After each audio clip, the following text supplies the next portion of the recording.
No surrender. Impact Wrestling had presented their special event on Impact Plus, and we had Sabin Storm teaming up to take on the Good Brothers, and AEW represented by Big Money Matt, Private Party, and yeah, I had a little bit of a complaint with this storyline, mostly from the Sabian Storm edition. I would have settled more for the Good Brothers and Private Party to be involved, just that match, but then they had to go WWE logic on us and say, oh, well, Sabian Storm, hey, they've earned a right, even though they lost and didn't qualify for anything. Um, yeah, so that made no sense. So, oh man. So I was left thinking, why do they have this match? Why they had Sabian Storm take on the Good Brothers? Like, if the Private Party team cheated to win, okay, fine. I'm like, I would think I believe that, but yeah. So yeah. Uh, but so yeah, they confirmed that they would have a Sabian Storm taking on the Good Brothers and leading into a match that Private Party interfered in. I didn't cover that because nothing really much happened of substance, so I wanted to ultimately culminate this all into a special video to cover this crossover because we still got a crossover storyline and I'm loving every moment of it. Uh so yeah, now you have this now there was a little bit of a detriment to the storyline, I thought. Like, you have Private Party showing up on Impact, but they never really furthered the storyline other than on Impact, and that was barely. They could have had some involvement in AEW when the Good Brothers showed up. They would have advanced the storyline, showing the crossover event storyline going on, but they never did for some reason. I was wondering why. I was wondering, like, they acknowledged Private Party was on Impact, awesome, but they never really had, like, when the Good Brothers showed up, they didn't have like Private Party come out and like assist anyone taking them on, anyone being beaten down by the Good Brothers because they want to shot at the Good Brothers. Like, I know Private Party is a heel team now thanks to Big Money Matt. But come on, we need to get some logic here. This is kind of WWEing it, and no one wants to be like that. So yeah, that confused me. Um, and then they settled to have a triple threat tag team match, and I was just like, why? Like, disqualification, okay, fine, but why did they even get a tag team title match in the first place if they lost? That means they have to go back to the line.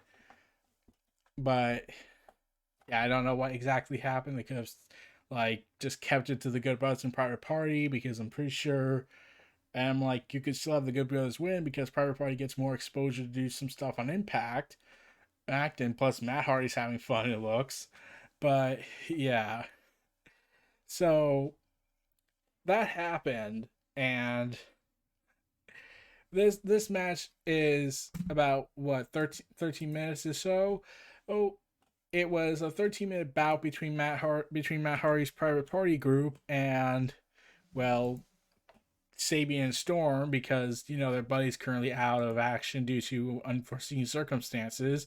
They never covered what those unforeseen circumstances were, but I felt best not to go ahead and talk about that because, well, they didn't want to really cover it, and they won't reveal what exactly happened. So the mostly machine gun's gonna have to wait a little bit longer. But I was still looking forward to the match. Like, these are all great people. These are all great talented people. They are allowed to do what they want in the ring. So I could forgive the addition of Sabian Storm despite the logical leaps they had to take to put them in that position.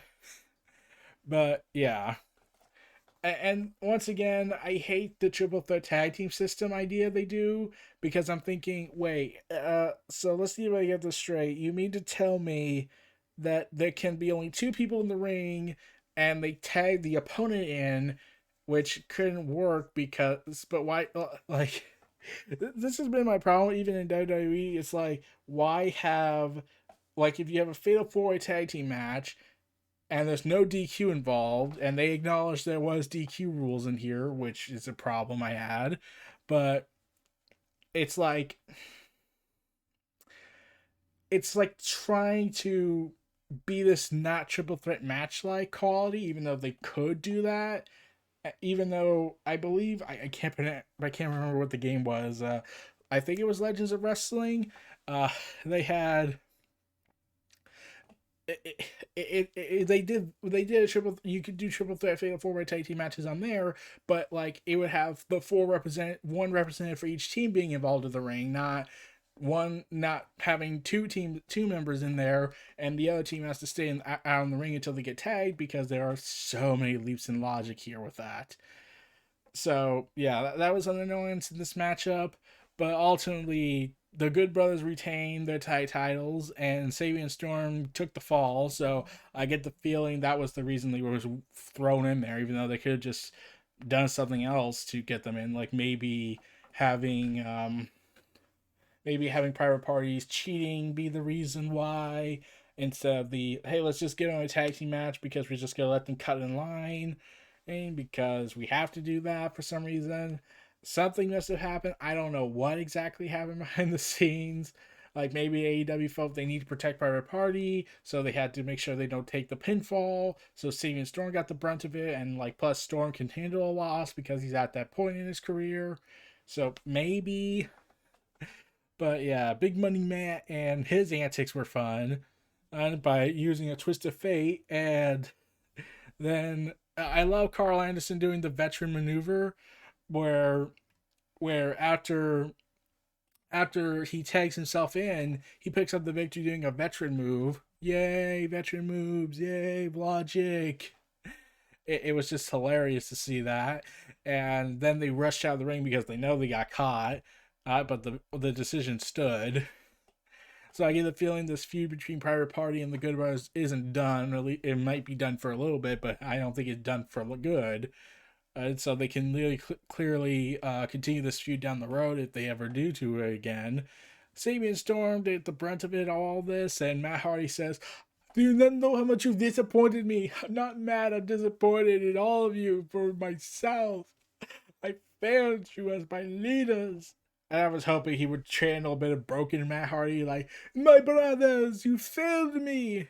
You failed us!"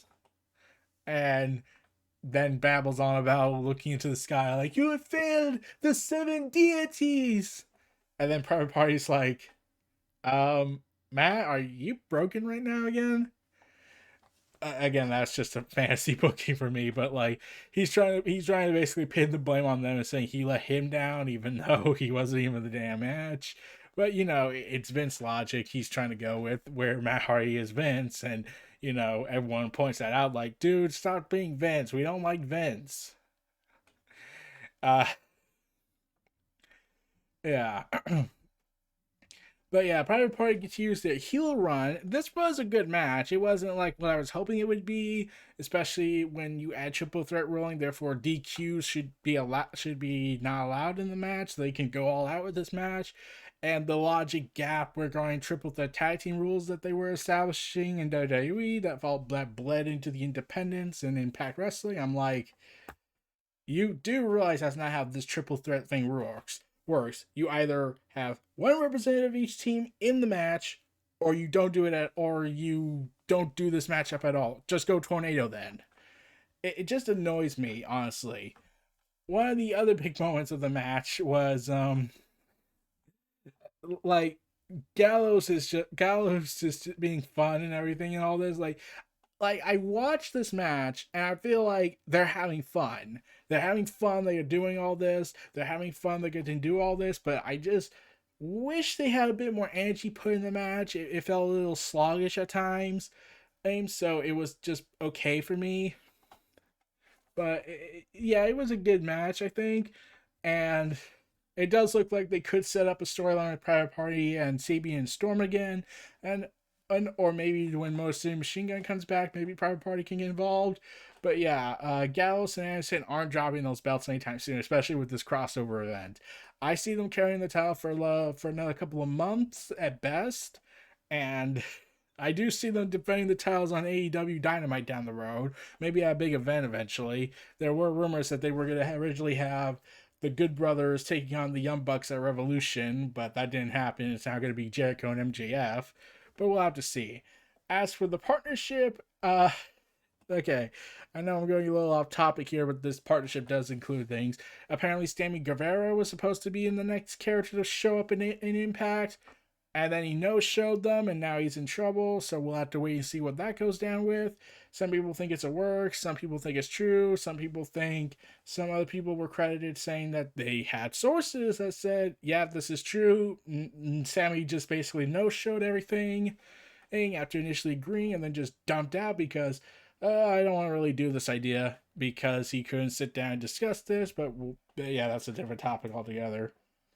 But yeah, I don't know what's next for Impact, but I did with AEW at least. I don't know, but oh, there is a big announcement for Impact, and I'm pretty sure they're ecstatic to hear this. They announced that David Finlay and Juice Robinson would be showing up on Impact territory.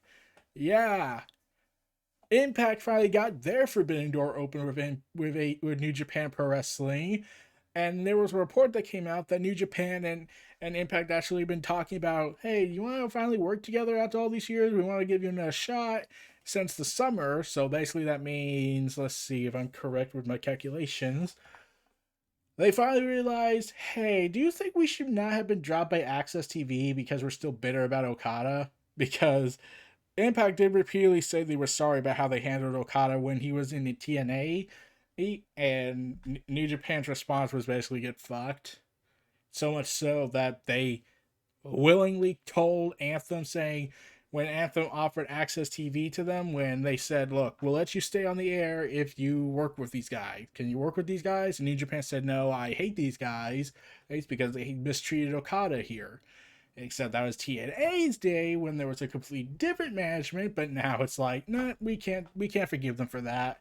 And now after all these years, it looks like something's changed. There's something finally changed, and even Okada himself wasn't even mad. Like, okay, maybe he was mad at the time. I don't know. I can't get into the mind of somebody. Wink, wink, Seth.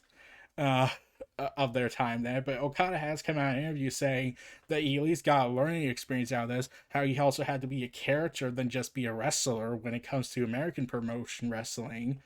But yeah, Impact still never forgave them for that, so Impact was never forgiven by New Japan after all these years, but looking like those fences are being mended now between them. And there is one last piece of news I wanted to cover. Dave Meltzer, I know, Dave Meltzer, the guy you should take with a massive grain of salt. Uh, yeah, there's a big news about what he came out with. So this is what was reported. On the recent Wrestling Observer Radio, when mentioning the Finn Juice coming to Impact, Meltzer says they are all in business. It's all open now. And then this is what happened. Okada is coming. I don't know where and when, but he is officially coming. And others are coming too. Yeah, so we could be seeing Okada on AEW. We could be seeing him on Impact, which means I get to change my prediction for what will be the match at Revolution, because now I'm starting to think we're going to get Kenny Omega versus Okada, since Moxley hasn't really built up his wins back since he lost the title, and they have a record to keep. They have a ruling to keep. And I just wrote on Twitter when I heard this, saying people thought and begrudgingly came to accept that the age of the territories would never come again. How wrong were we all? The pro wrestling shared universe is reborn. So yeah, I'm excited. So everyone, get ready for all that insanity that's coming. I probably could cover where it goes down on Impact with Finn and Juice, but that's the team name in the New Japan.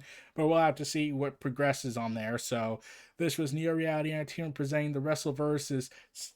Good Brothers versus Sabin and Storm versus Private Party. Feel free to like, comment, subscribe. Check out my content in the description below. Stay tuned for more, and I'll see y'all next time. Peace and take care.